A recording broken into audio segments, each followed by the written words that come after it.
என்னுடை வஞ்சக இயற்கை யாவையும் பொன்னுடை விடையினோய் பொறுத்து கொண்டு நின் தன்னுடை அன்பர்தம் சங்கம் சார்ந்து நான் இன்னுடை புகழ்தனை நிகழ்த்த செய்கவே. வணக்கம். அருட்பெருஞ்சோதி அருட்பெருஞ்சோதி தனிப்பெருங்கருணை அருட்பெருஞ்சோதி.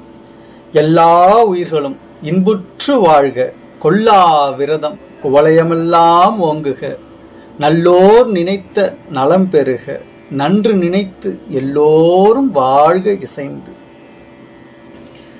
இந்த பதிவில் தியானம் செய்வோர்க்கு வள்ளலார் சொன்ன மிக முதன்மையான 8 தகவல்கள் பற்றி பார்க்க போகின்றோம். வள்ளலார் சொன்ன துவைத தியானம் பற்றி பார்க்க போகின்றோம். வள்ளலார் சொன்ன தியானத்தின் 3 நிலைகள் பற்றி பார்க்க போகின்றோம். தியானம் செய்வோருக்கு மிக முதன்மையான 8 தகவல்கள். 1. ஏதாவது ஓர் உருவத்தை தியானிக்க வேண்டும். நிஷ்களமாய் இருக்கப்படாது, உருவமாக இருக்க வேண்டும். அருவமாக தியானிக்கப்படாது. பின் உருவம் கரைந்து அருவமாகும். துவைதமாக இருந்தால் அத்வைதம் தானே ஆகும்.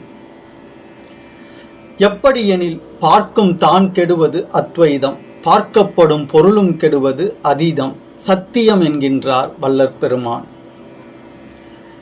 இதில் வள்ளற் பெருமான் என்ன சொல்கின்றார் என்றால், தியானம் செய்யும் பொழுது ஏதேனும் உருவத்தையே தியானிக்க வேண்டும். எண்ணங்களை மட்டும் கவனிப்பதோ சுவாசத்தை மட்டும் கவனிப்பதோ தியானம் ஆகாது. அது தியானத்திற்கான அடிப்படை பயிற்சிகளே ஆகும். ஒன்றும் இல்லாமல் அருவமாகவும் தியானிக்க கூடாது, உருவமாக தியானிக்க வேண்டும். உருவமாக தியானிக்கும் போது உருவம் கரைந்து தானே அருவமாகும். துவைதம் என்றால் 2, அத்வைதம் என்றால் 1. தியானத்தில் 2 உண்டு. ஒன்று பார்க்கும் நாம், மற்றொன்று பார்க்கப்படும் பொருள் ஆக 2. இது துவைதம். இப்படி துவைதமாக தியானித்தால் அத்வைதம் தானே ஆகும் என்கின்றார் வள்ளற் பெருமான். எப்படி என்றால், பார்க்கும் தான் கெடுவது அத்வைதம் என்கின்றார். அதாவது பார்க்கப்படும் பொருள் இருக்கும், பார்க்கும் நாம் இருக்க மாட்டோம், அதுவே அத்வைதம்.